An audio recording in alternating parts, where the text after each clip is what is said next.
News, सच जरूरी है। नमस्कार दर्शकों, मैं शिवा शेख और आप देख रहे हैं एमएनएस न्यूज। ब्रेक के बाद एक बार फिर स्वागत है आपका शाम की खबरों में। आइए एक नजर डालते हैं हेडलाइंस की ओर। दिल्ली में भारत मध्य एशिया व्यापार परिषद की बैठक। सांकेत कोर्ट के लॉकअप में कैदी की मौत, कोर्ट परिसर की सुरक्षा पर उठे सवाल।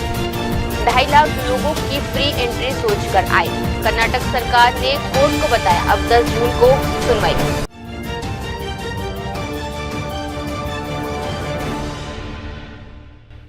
आप देख रहे हैं एमएनएस न्यूज, सच जरूरी है।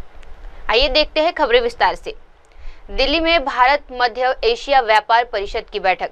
दिल्ली में आयोजित भारत मध्य एशिया व्यापार परिषद की बैठक में विदेश मंत्री डॉक्टर एस जयशंकर ने दोनों क्षेत्रों के बीच आर्थिक सहयोग को मजबूती की दिशा देने में अहम पहलुओं पर प्रकाश डाला। उन्होंने कहा कि बैंकों और वित्तीय संस्थानों के बीच घनिष्ठ संबंध हमारी आर्थिक कड़ी को और मजबूत बनाएंगे।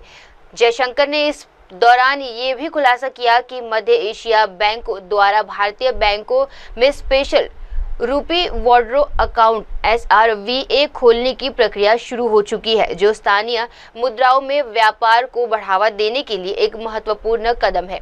इसके साथ ही UPI प्रणाली को भी भारत और मध्य एशिया के बीच डिजिटल पेमेंट और लेन देन का माध्यम बनाने पर भी चर्चा हुई, जिससे विदेश मंत्री ने पूर्ण समर्थन दिया। जयशंकर ने व्यापारिक कनेक्टिविटी को लेकर भी चिंता जताई और कहा कि अंतर्राष्ट्रीय उत्तर दक्षिण परिवहन गलियारों को भी बेहतरीन बनाने की जरूरत है। उन्होंने चाबहार बंदरगाह के आर्थिक उपयोगों की वकालत करते हुए कहा कि इससे यात्रा की दूरी और लागत दोनों में कमी आएगी और व्यापारिक मार्गों को गति मिलेगी। मंत्री ने जोर देकर कहा कि भूमि और हवाई संपर्क की बाधाओं को दूर किए बिना क्षेत्रीय व्यापार को विस्तार नहीं दिया जा सकता। And here I would say closer engagements between our banks and financial sector will definitely strengthen our economic interaction. Some beginnings have been made in terms of opening of special rupee Vostro accounts in Indian banks by Central Asian banks. There's also been some discussion about use of UPI, Unified Payment Interface. I would certainly support that very strongly, as also the steps we could take to facilitate mutual settlement of trade in our national currencies. The third, which I referred to earlier, is healthcare and pharma. Today, India supplies about 60% of generic medicines globally. And pharmaceuticals certainly is one of our most important exports to Central Asia. But what we need to do is really to strengthen cooperation, especially between our drug regulators. And we could also look at covering medical services, including hospitals, clinics, and diagnostic centers, as also the supply of medical equipment and medical devices. The fourth issue, of course, is something we have debated for some years now. How do we improve our connectivity? Because that has been a big obstacle. And I hear talk about both land and air connectivity. So what this means is more resources and effort in the INSTC, the International North-South Transport Corridor. Greater use of Chabahar port will surely reduce travel distance and costs. We are discussing this in a joint working group on Chabahar under the India Central Asia platform. But I would really urge FICCI to discuss with its members and discuss with the other chambers, the Central Asian chambers, whether, how do we better address logistical challenges and present, if possible, recommendations to us in the next few months. And I should also add that we need to expand our air services and we need to create a competitive environment for goods transportation. And fifth, we need to streamline transit procedures. India and all the Central Asian countries, we are all members of the UNTIR Carnet system. FICCI is the prime nodal agency in India for this system. And every Central Asian country has its own nodal agency. So the question before is, can we simplify customs procedure using the TIR Carnet to ease the flow of goods across borders? And again, can all the chambers get together and give us a consolidated roadmap or a recommendation in this regard.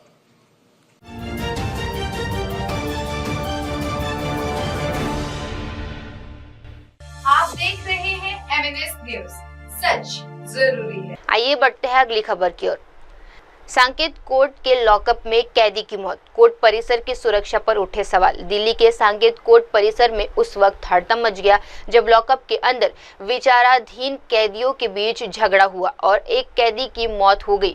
South Delhi के additional DCP Sunil Kumar Jha के मुताबिक ये घटना सुबह करीब 10 बजे की है, जब अमन नाम के एक विचाराधीन कैदी ने जितेंद्र और जयदेव से बहस और मारपीट की। बताया गया कि अमन और जितेंद्र के बीच पुरानी दुश्मनी थी, जिसकी वजह से ये टकराव हुआ। झगड़े के दौरान अमन गंभीर रूप से घायल हो गया, जिसे तुरंत अस्पताल ले जाया गया, लेकिन इलाज के दौरान उसकी मौत हो गई। तीनों आरोपी विचाराधीन कैदी थे और सांकेत कोर्ट में पेशी के लिए आए थे। पुलिस ने शव को पोस्टमार्टम के लिए भेज दिया है और मामले की गंभीरता से जांच की जा रही है। सवाल ये भी उठ रहे हैं कि कोर्ट लॉकअप जैसे हाई सिक्योरिटी एरिया में ये झगड़ा कैसे हुआ और कैदियों की निगरानी में चूक किस स्तर पर हुई। फिलहाल पुलिस पूरे घटनाक्रम के सीसीटीवी फुटेज खंगाल रही है और अन्य कैदियों से पूछताछ कर रही है। आज सुबह करीब 10 बजे हमें साकेत कोर्ट के लॉकअप से सूचना प्राप्त हुई कि वहाँ एक अमन नाम का लड़का है जो अंडर ट्रायल प्रिजनर है, उसके सर में गंभीर चोट आई है। तो साकेत पुलिस स्टेशन की टीम मौके पर तुरंत पहुंची और वहाँ पे देखा कि जो अमन नाम का यूटीपी है जो गोविंदपुरी का रहने वाला है, उसकी लड़ाई हुई थी जितेंद्र नाम के लड़के से जो सरिता विहार का रहने वाला है और जयदेव नाम के लड़के से जो मदनगिर का रहने वाला है। तो जितेंद्र और अमन के बीच में पुरानी रंजिश है। 2024 में इनके और इनके परिवार के बीच में कुछ मारपीट हुई थी, जिसका बदला लेने के लिए जितेंद्र ने अमन पर आज हमला किया। और जयदेव से भी अमन की आज मॉर्निंग में कुछ कहा सुनी हुई थी, जिसके बाद ये जयदेव और जितेंद्र दोनों मिलके अमन के साथ मारपीट कर रहे थे। जो ये अमन है, अमन के सर में गंभीर चोट आई थी, जिसके बाद इसको साकेत कोर्ट के डिस्पेंसरी में ले गया। वहाँ पर बताया गया कि चोट काफ़ी गंभीर है, इसको एम्स के ट्रॉमा सेंटर में भर्ती कराया जाए। तो वहाँ पर हम लेकर गए, जहाँ उसे मृत घोषित कर दिया गया। ये तीनों अंडर ट्रायल प्रिजनर्स थे जो तिहाड़ जेल में कैदी के तौर पर अभी हैं और तीनों को नॉर्मल रूटीन में जो है कोर्ट प्रोडक्शन के लिए आज सुबह लाया गया था। Thank you.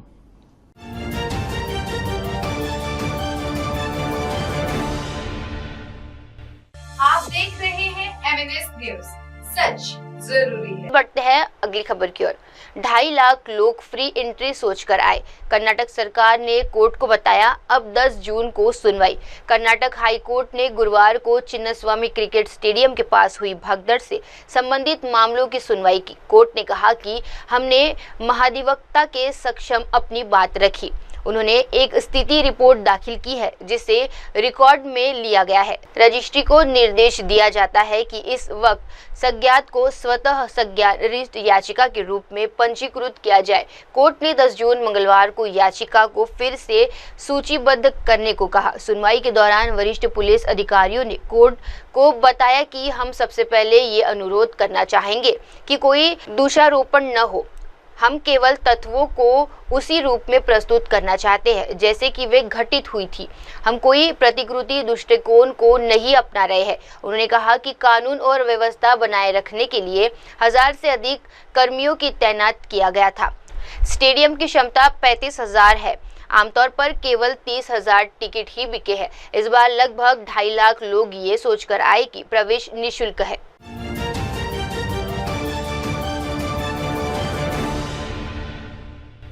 आप देख रहे हैं MNS न्यूज, सच जरूरी है। आइए बढ़ते हैं अगली खबर की ओर। वाशिंगटन में तेजस्वी सूर्या का बयान, हम 100 ऑपरेशन सिंदूर के लिए तैयार। वाशिंगटन डीसीपी में भारतीय प्रवासियों के साथ संवाद करते हुए भाजपा सांसद तेजस्वी सूर्या ने आतंकवाद और भारत के खिलाफ सुनियोजित साजिशों पर 2 टूक टिप्पणी की। उन्होंने कहा कि हालिया घटना में 26 लोगों को चुनकर धर्म पूछे गए, कुछ को कुरान की पहली आयत पढ़ने को कहा गया और जब वे नहीं पढ़ सके तो उन्हें गोली मार दी गई। सूर्या ने इसे एक निंदनीय और पूर्व नियोजित हमला करार देते हुए कहा कि इसका उद्देश्य भारत की सामाजिक एकता और विविधता को तोड़ता है। उन्होंने जोर देकर कहा कि भारत की विविधता ही हमारी असली ताकत है और हम सब मिलकर एक स्वर से दुनिया को ये संदेश दे रहे हैं। तेजस्वी सूर्या ने कहा, अगर कोई भारत की ओर आग उठाकर भी देखेगा तो हम 100 ऑपरेशन सिंदूर करने के लिए तैयार है। यह हमारा जवाब है। उनके इस बयान को एक आक्रामक और राष्ट्रवादी रूप से देखा जा रहा है, जो अंतर्राष्ट्रीय मंच पर भारत की कूटनीति और सुरक्षा नीति का स्पष्ट संदेश है। 26 men were singled out. Their religion was asked. Some were asked to recite the first verse from the Quran, and when they couldn't, they were shot dead point blank. Some were even subjected to physical examination. The purpose behind all of this deliberate, cynical action was only to destroy the social fabric of India. Through this delegation and the remaining delegations that our Prime Minister so thoughtfully has sent all over the world, the message that we are conveying in one voice is, India and India's diversity is our strength. It cannot be defeated.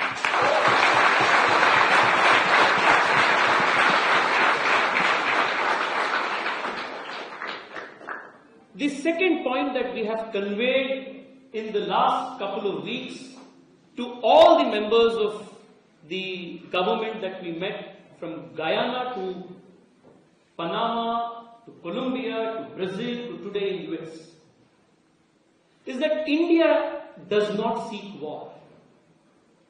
We have never sought war in our civilizational history. Like our leader of delegation kept reminding everybody, we are the land of Buddha and we are the land of Mahatma Gandhi. But that doesn't mean that we will remain passive in the face of adharma. If there is cessation of aggression, you will have peace. But if you attack us, not once, but we are ready to do 100 operations in those. This is the message.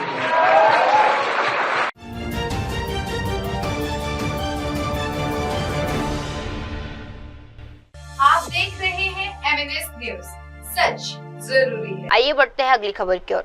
BJP सांसद मुजीबुल्लाह खान की जाति जनगणना पर टिप्पणी। ओडिशा में Biju Janata Dal BJD के सांसद मुजीबुल्लाह खान ने जाति आधिकारिक जनगणना को लेकर केंद्रीय सरकार से तत्काल कार्रवाई की मांग की है। उन्होंने कहा कि ये हमारी बहुत पुरानी मांग थी, जातिगत जनगणना होनी चाहिए और अब जब सरकार ने इसे स्वीकार कर लिया है तो 2027 तक इंतजार करने का क्या औपचारिकता है।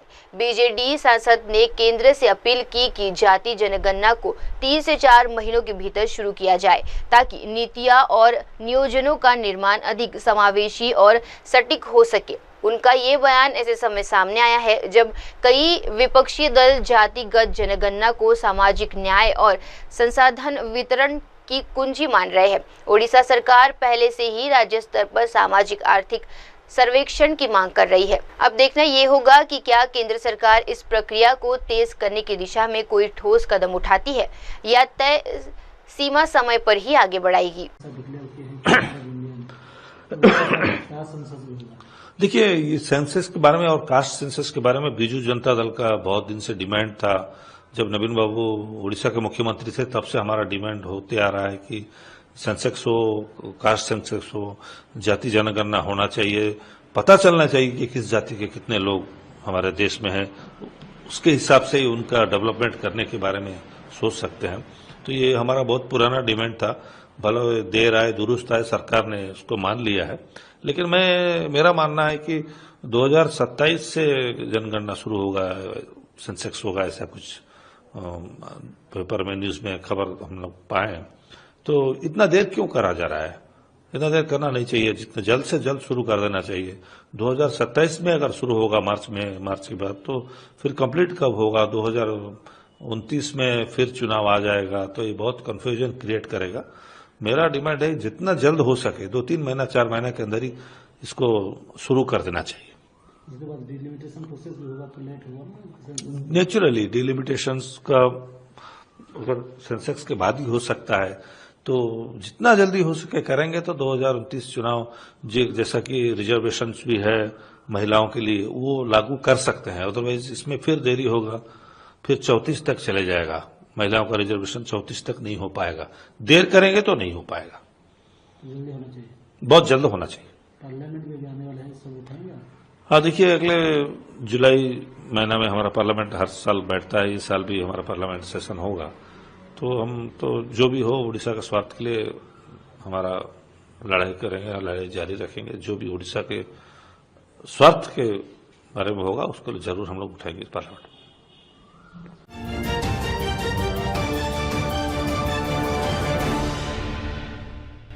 आप देख रहे हैं MNS न्यूज, सच जरूरी है। आइए देखते हैं अगली खबर। प्रभास की फौजी पर आई नई अपडेट। एक खास सीन की होगी शूटिंग, कई कलाकार होंगे शामिल। इंडिया स्टार प्रभास इन दिनों 2 बड़ी फिल्में द राजा साहब और फौजी में व्यस्त है। द राजा साहब का प्रोडक्शन पूरा हो चुका है, जबकि फौजी की शूटिंग हैदराबाद के रामोजी फिल्म सिटी में जोर शोर से चल रही है। जानिए फौजी को लेकर नई अपडेट क्या आई है। एक खास खबर के मुताबिक फौजी के डायरेक्शन हनु राघवपुंडी फिल्म फौजी के एक सीन के लिए एक विशाल विंटेज टिम्बर डिपो सेट तैयार कर रहे हैं, जिसमें ये फिल्म का एक भव्य खास सीन शूट करने की तैयारी में है। इस सीन में प्रभास के साथ फिल्म के कई मुख्य कलाकार हिस्सा लेंगे। फौजी 1940 के ब्रिटिश भारत की पृष्ठभूमि पर आधारित एक युद्ध और रोमांटिक एक्शन ड्रामा फिल्म है, जिसमें प्रभास एक सैनिक की भूमिका में नजर आएंगे। इंस्टाग्राम स्टार इनामवी इस फिल्म से बॉलीवुड में डेब्यू कर रही है। मिथुन चक्रवर्ती, अनुपम खेर और टॉलीवुड की सीनियर एक्ट्रेस जया पर्दा भी अहम किरदारों में है। फिल्म का म्यूजिक विशाल चंद्रशेखर तैयार कर रहे हैं। इसे मैत्री मूवी मेकर्स प्रोड्यूशन कर रहे हैं।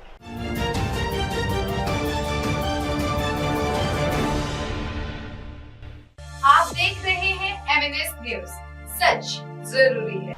भारत के दौरे पर टेस्ला प्रमुख एलन मस्क के पिता एरॉल मस्क बोले, भारत अद्भुत और ऊर्जा से भरा देश है।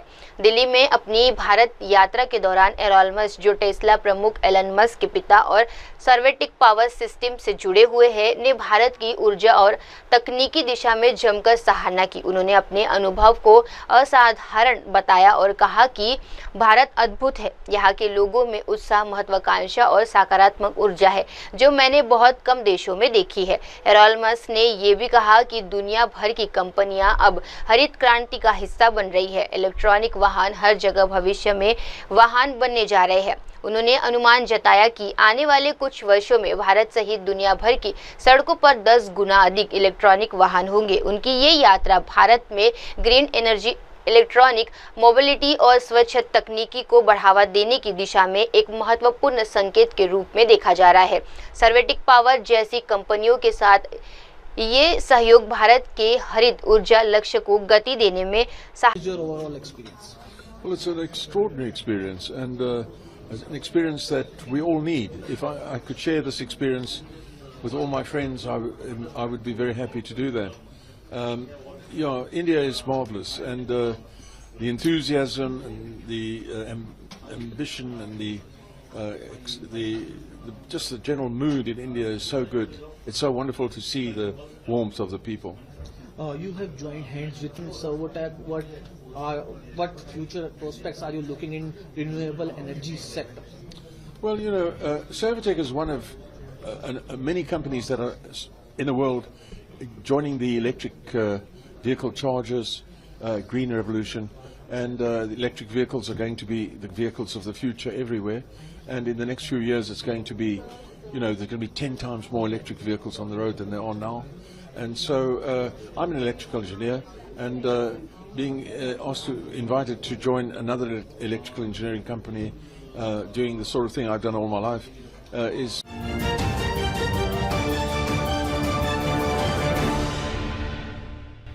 आप देख रहे हैं MNS न्यूज, सच जरूरी है। आइए बढ़ते हैं अगली खबर की ओर। अमृतसर में 4 किलो हेरोइन जब्त, ड्रोन से आई थी खेप। 6 तस्कर गिरफ्तार, एक महिला भी थी शामिल।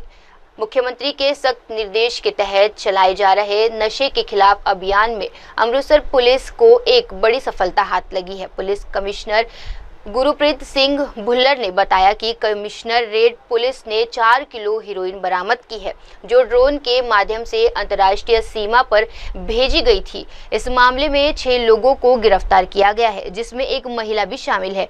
पुलिस के अनुसार मुख्य आरोपी तनन तारन का निवासी है, जो लंबे समय से नशे के धंधे में लिप्त था। तस्करी को छुपाने के लिए वे पशुपालन की आड़ में काम करता था। पुलिस ने आरोपी के पास से एक इनोवा कार और बड़ा आलीशान घर भी जब्त किया है, जो तस्करी से कमाई गई अवैध संपत्ति का संकेत है। ये कार्रवाई सीमा पर हो रही ड्रोन तस्करी को रोकने के लिए दिशा में एक महत्वपूर्ण उपलब्धि मानी जा रही है। युद्ध नशा विरुद्ध डायरेक्टिव है, उसमें बहुत बड़ी कामयाबी मिली है कमिश्नरेट पुलिस अमृतसर को। 4 kg हेरोइन हमने रिकवर की है, जो क्रॉस द बॉर्डर आई थी ड्रोन के माध्यम से, और 6 आरोपी उसमें गिरफ्तार किए हैं, जिसमें एक लेडी भी है। ये सारी कार्रवाई हमारे पुलिस स्टेशन छाटा के SHO विनोद कुमार, उनकी टीम और उनके सुपरवाइजरी ऑफिसर शिवदर्शन सिंह, हमारे ACP हरपाल सिंह और जगजीत वालिया जी DCP, इनके नेतृत्व में से सारा जो ऑपरेशन इसको अंजाम दिया गया। इसमें बड़ी इंपॉर्टेंट बातें ये आई हैं कि जैसे 7 बीर एक बंदा है जो तरनतारन डिस्ट्रिक्ट का रहने वाला स्मगलर है, वो काफी दिन से एक्टिव था और उसने अपने जो ड्रग ट्रेड को छुपाने के लिए लाइफ स्टॉक का काम किया था। बकरी का ट्रेड वो दिखाता था कि मैं बकरी पालता हूं और इससे अपना गुजारा करता हूं, जबकि बड़ी आलीशान मकान अपने जो उसका एक ऑक्यूपेशन के मुताबिक बहुत आलीशान कह सकते हैं उसको, वो बनाया हुआ, और इनोवा गाड़ी भी उसके पास से बरामद हुई है, जिसमें ड्रग रिकवरी में हमने उसको कब्जा में लिया है। इसके अलावा जसबीर कौर एक लेडी है 60 साल की, जो छाटा के एरिया की रहने वाली है। वो रंजीत चीता एक बहुत मशहूर जो बिग फिश है, ड्रग कार्टल चलाता है और अब तो जेल में है, उसकी एसोसिएशन उसके साथ निकली है। ये सारे लोग जो हैं पाकिस्तान बेस्ड स्मगलर्स के साथ इन टच से, बहुत सारे कम्युनिकेशन चैनल्स थे उनके साथ, और ये उनके साथ रिक्वेस्ट करके across the international border drone के माध्यम से ये सारी पुश इन कराते थे कंसाइनमेंट्स। और 7 बीर ने एक और भी बड़ा स्मार्ट मूव रखा हुआ था कि जो भी वो कंसाइनमेंट उठाता था सीधा अपने पास नहीं लेके जाता था, ना अपनी जगह में लेके जाता था, किसी दोस्त के या रिलेटिव के घर पे छुपा देता था, सो दैट किसी को शक ना हो। अगले दिन या एक दिन छोड़ के जैसे ही इसको मौका मिलता था वहां से उठा के आगे भेज देता था। इसके खिलाफ एक मुकदमा पहले भी दर्ज है Gharinda police station Amritsar rural के तहत NDPS का, और जो एक दूसरा लड़का जसबीर कौर का साथी हरजीत जीता पकड़ा गया है, उसके खिलाफ भी 2 NDPS के हमारे PS कंटोनमेंट अमृतसर कमिश्नरेट में केसेस रजिस्टर्ड हैं।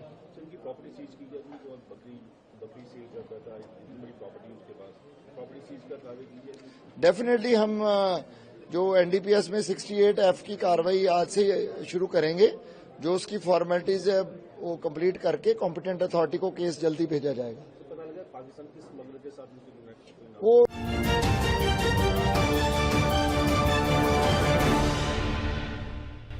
आप देख रहे हैं MNS न्यूज, सच जरूरी है। आइए बढ़ते हैं अगली खबर की ओर। पटना में डोमिसाइल नीति की मांग को लेकर युवाओं का प्रदर्शन। राज्य की राजधानी में युवाओं ने सरकारी नौकरियों में डोमिसाइल नीति लागू करने की मांग को लेकर सड़कों पर प्रदर्शन किया। प्रदर्शनकारी युवाओं का कहना है कि बिहार के युवाओं को राज्य की नौकरियों में प्राथमिकता मिलनी चाहिए, जैसे कि अन्य राज्यों में पहले से हो रहा है। एक प्रदर्शनकारी युवक ने सरकार को सीधे चेतावनी दी, अगर डोमिसाइल नीति लागू नहीं की तो हम आने वाले चुनाव में इस सरकार को उखाड़ फेंकेंगे। युवाओं का आरोप है कि बिहार में बाहरी राज्यों के अभ्यर्थियों को नौकरी मिल रही है, जबकि यहाँ के स्थानीय उम्मीदवार बेरोजगार होते जा रहे हैं। प्रदर्शनकारी इन नीतीश सरकार से मांग कर रहे हैं कि स्थानीय निवास प्रमाण पत्र आधारित आरक्षण लागू किया जाए और राज्य के युवाओं को सरकारी भर्तियों में वरीयता दी जाए। प्रशासन की ओर से प्रदर्शन स्थल पर सुरक्षा के इंतजाम किए गए हैं, लेकिन युवा शांतिपूर्वक आक्रोश जता रहे हैं। इस मुद्दे को राजनीतिक असर का अंदाजा इस बात से लगाया जा सकता है कि यह आने वाले चुनाव में एक बड़ी चुनावी मुद्दा बन सकता है।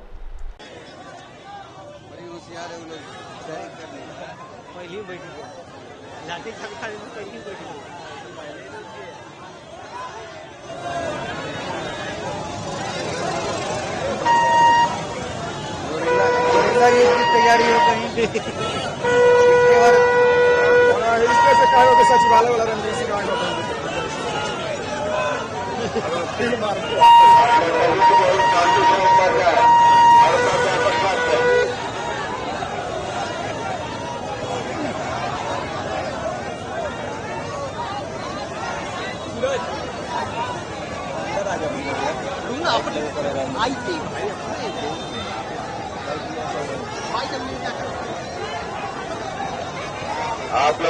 आप लोग से अनुरोध है कि शांतिपूर्वक अपना ज्ञापन साथ दें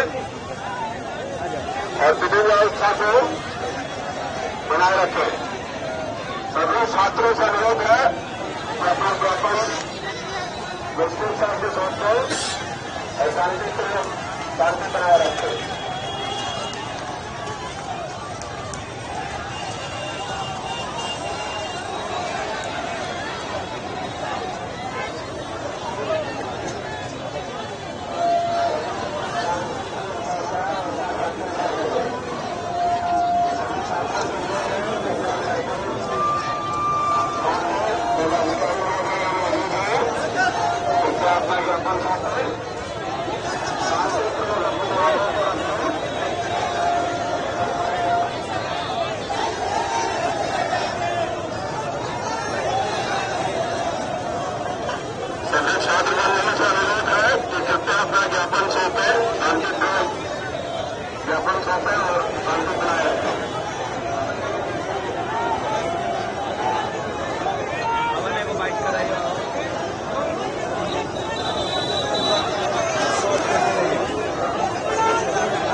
मैडम आप लोग क्यों आई हैं यहाँ, क्यों प्रोटेस्ट कर रहे हैं? मिसाल लागू करवाने के लिए हम लोग का हक नीतीश कुमार को देना चाहिए। हमारा हक बाहर के आदमी ले जाते हैं और हम लोग ऐसे ही रह जाते हैं। आप लोगों को तो यहाँ रोक दिया गया, आप क्या कीजिएगा आगे? और क्या करेंगे देखते हैं। क्या नाम हुआ आपका? मीरा कुमारी।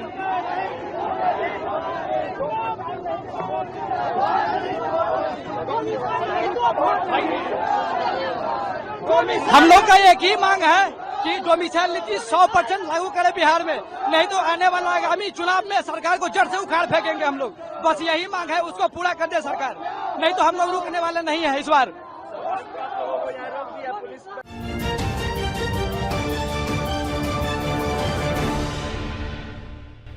आप देख रहे हैं MNS न्यूज, सच जरूरी है। आइए बढ़ते हैं अगली खबर की ओर। उज्जैन में निवेशकों से मिले सीएम मोहन यादव। आध्यात्मिक और कल्याण शिखर सम्मेलन से पहले मुख्यमंत्री मोहन यादव ने निवेशकों के साथ विशेष बैठक की। इन बैठक में उन्होंने प्रदेश में निवेश के अनुकूल माहौल, सरकार की नीतियों और योजनाओं पर विस्तार से चर्चा की। मुख्यमंत्री ने निवेशकों को आश्वासन दिया कि मध्य प्रदेश में आध्यात्मिक, पर्यटन और वेलसेन इंडस्ट्री को नई ऊंचाइयों तक पहुंचाने के लिए सरकार पूरी तरह प्रतिबद्ध है। उज्जैन जैसे धार्मिक और सांस्कृतिक स्थलों पर निवेश के लिए व्यापक अवसर मौजूद है। ये पहल न केवल आर्थिक विकास को गति देगी बल्कि रोजगार के लिए नए अवसर भी खोलेगी।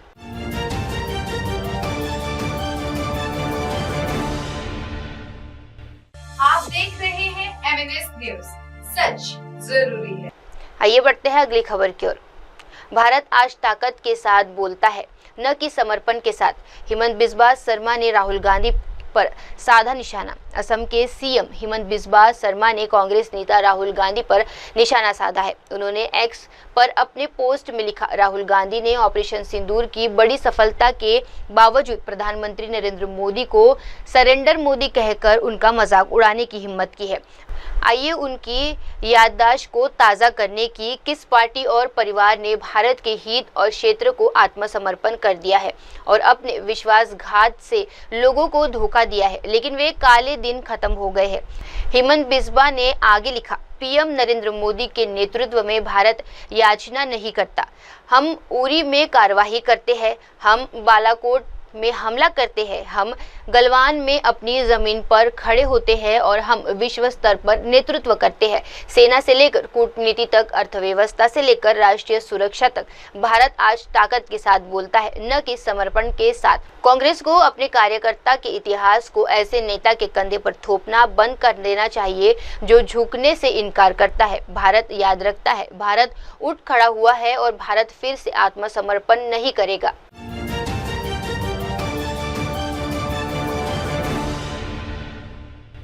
आप देख रहे हैं MNS न्यूज, सच जरूरी है। आइए देखते हैं अगली खबर। सिक्किम के लाचुंग में भूस्खलन, 65 पर्यटकों को किया रेस्क्यू। उत्तरी सिक्किम के भूस्खलन के चलते हालात गंभीर बने हुए हैं।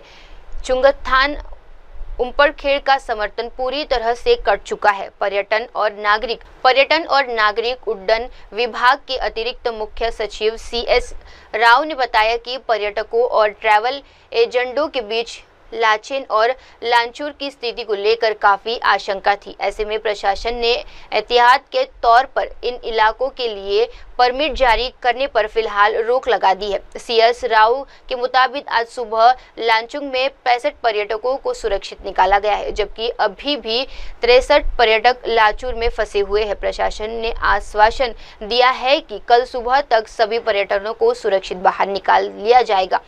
हालांकि उत्तरी सिक्किम के इस स्थिति के बावजूद राव ने कहा कि राज्य में 200 से भी अधिक पर्यटन स्थल है और पर्यटकों के आवागमन में कोई गिरावट नहीं आई है। So there was an apprehension among the tourists and few of our travel agents. Few of our travel agents means they are outside Sikkim. Suppose if you see in the present situation, North District, that is Chungthang subdivision under North District, that is almost totally cut off, you can say. Lachen and Lachung, two important places are there. Both the places are cut off. We are not issuing permit to the tourists. Okay, but beyond that, other than these two places, in Sikkim we have altogether 200 tourist destinations are there. Out of these 200 tourist destinations, around 25 to 30 destinations, they are in North District. And the remaining destinations, they are also equally beautiful, equally attractive. They are there in the remaining 5 districts. If you separate total North District also, Mangan subdivision, that is open for tourists. Only Chungthang subdivision, we are not allowing the tourists to go there because of the present situation and the road condition. That is the thing. But we have in the remaining 5 districts, we have very beautiful destinations. Suppose if you see the present scenario or trend of the tourists, there is no decrease in the tourist flow. The tourist flow, it is continuing. Then more than the expected numbers we are receiving. Plus, one thing is that the tourists, if they have any plan to visit Lachen and Lachung, especially for Yumthang Valley and Gurudangmar in North District, they have diverted their tour program to Yuksam. Yuksam, that is there in Gazing District. That is very beautiful one. We have Ketchperi Lake. So many attractions are there. So many destinations are there. Our tourists, they have diverted their program. They are going to those places. That is the thing. But tourist flow, there is no change. We are getting so many very good number of tourists. Our remaining district hotels, they are almost full. Okay, don't change your tour program because of the closure of a small part of North District. But please do come. Please do come. We are going to take good care. You might have seen seen the clippings in social media. Today morning we have evacuated around 65 numbers of tourists from Lachen. We are taking very good care. They have given very good feedback. They are praising the local community's involvement. Then they got very good support from the army, civilians, then paramilitary forces. They have taken very good care. Still another some 63 numbers of tourists, they are stranded in Lachen. Tomorrow morning we are going to evacuate them. So by tomorrow afternoon we are going to complete the total evacuation process from Lachen. Okay. Then definitely things are moving in very direction. No need to worry for connectivity and all these things. Connectivity is very good. Only affected part, again I am repeating, that is there in Chungthang subdivision under North District. But remaining places, all the places, they are open.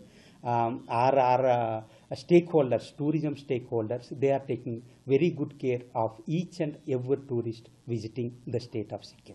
Thank you.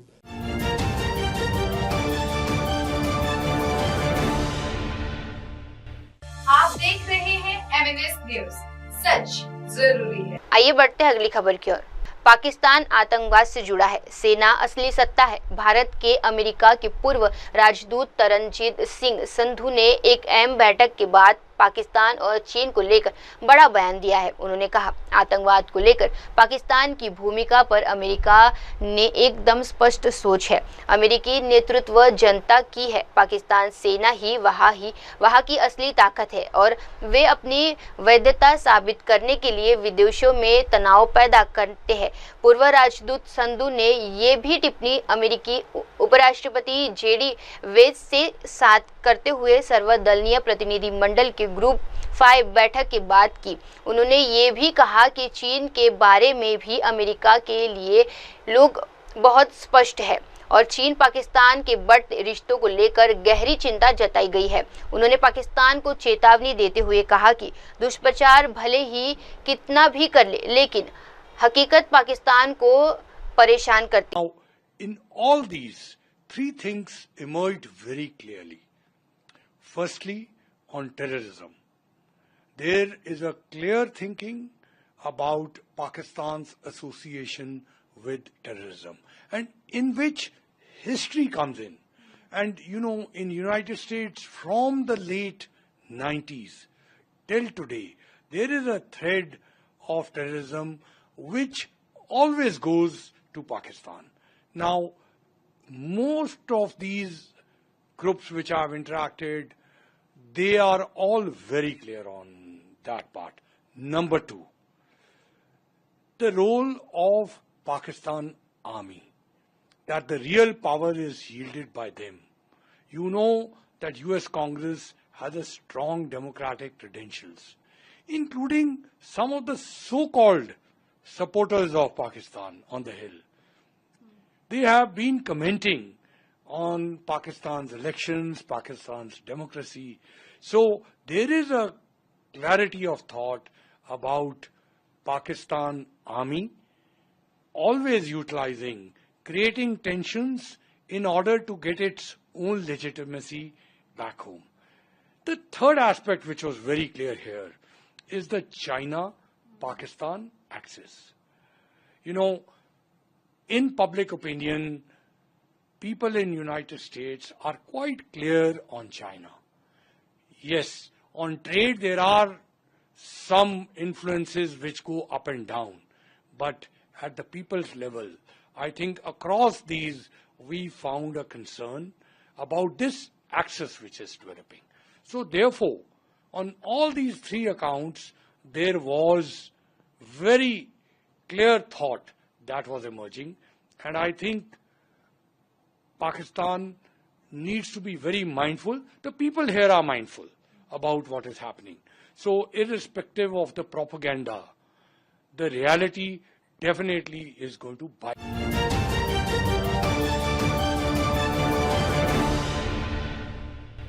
आप देख रहे हैं MNS news, सच जरूरी है। आइए बढ़ते हैं अगली खबर की ओर। तेज प्रताप यादव को गेम प्लान तैयार, सोशल मीडिया पर एक तस्वीर से राजनीतिक पारा चढ़ा।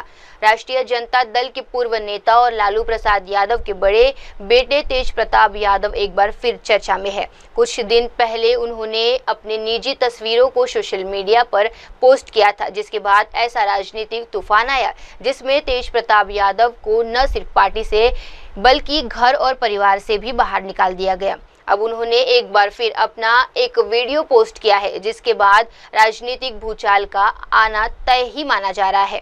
नए पोस्ट के वीडियो में तेज प्रताप एक ऑफिस जैसे सेटअप में प्रवेश करते दिख रहे हैं, जहां लालू और राबड़ी देवी की तस्वीर लगी हुई है। इस वीडियो के साथ उन्होंने एक इंग्लिश कोड भी लिखा है, all our dreams can come true if we have the courage of patience them, यानी हमारे सारे सपने सच हो सकते हैं अगर हमने उन्हें पूरा करने का साहस है।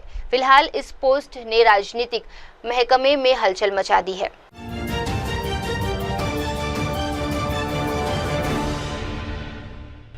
आप देख रहे हैं MNS न्यूज, सच जरूरी है। आइए बढ़ते हैं अगली खबर की ओर।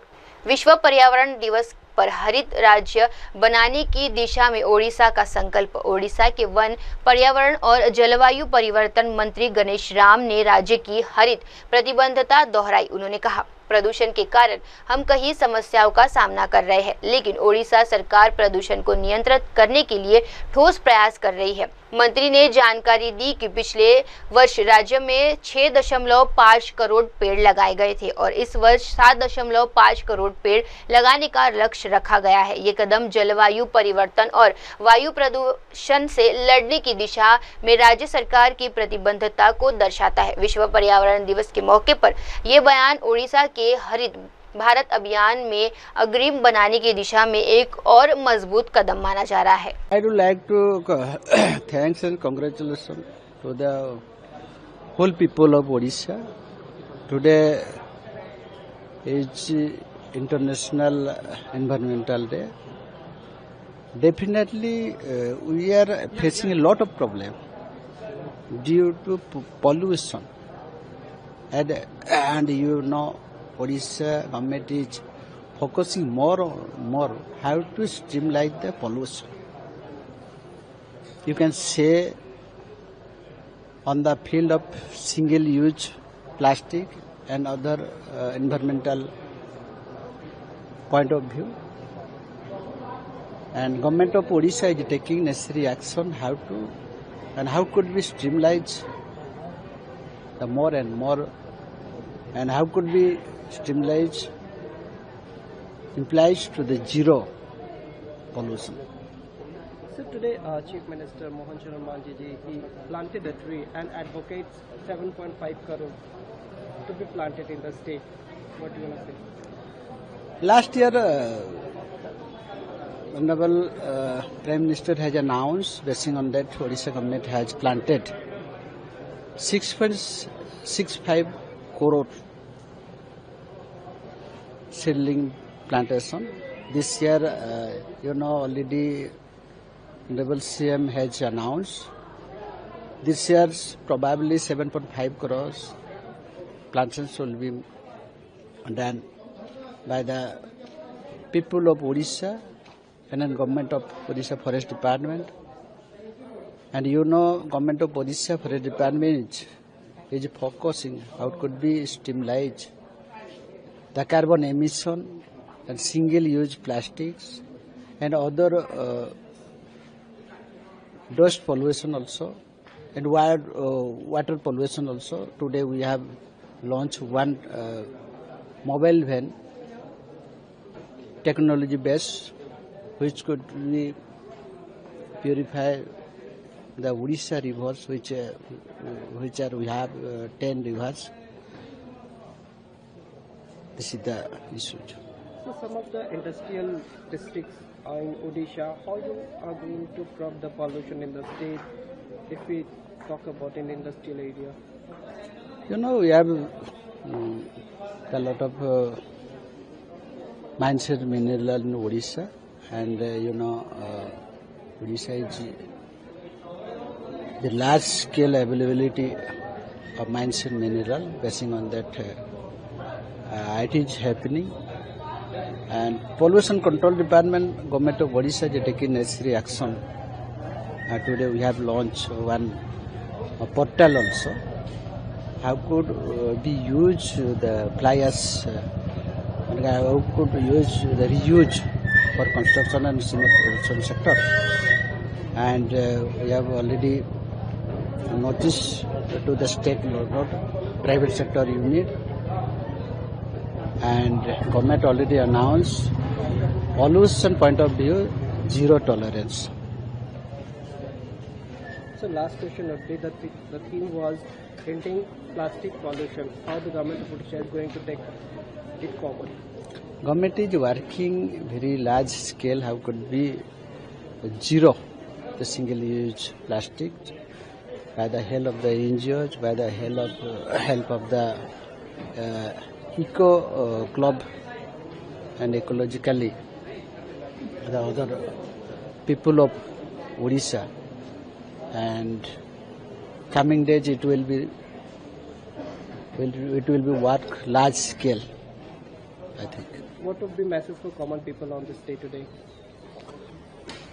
निश्चित भावरे मु समस्त को आज विश्व परिवेश दिवस से समस्त को message Devi. Definitely my message will be that परिवेश is environmentally very important for us. Basing on that, we should work on more and more. And I have one request to the people of Odisha. This year we have planned एक पेड़ माँ के नाम पे 7.5 crores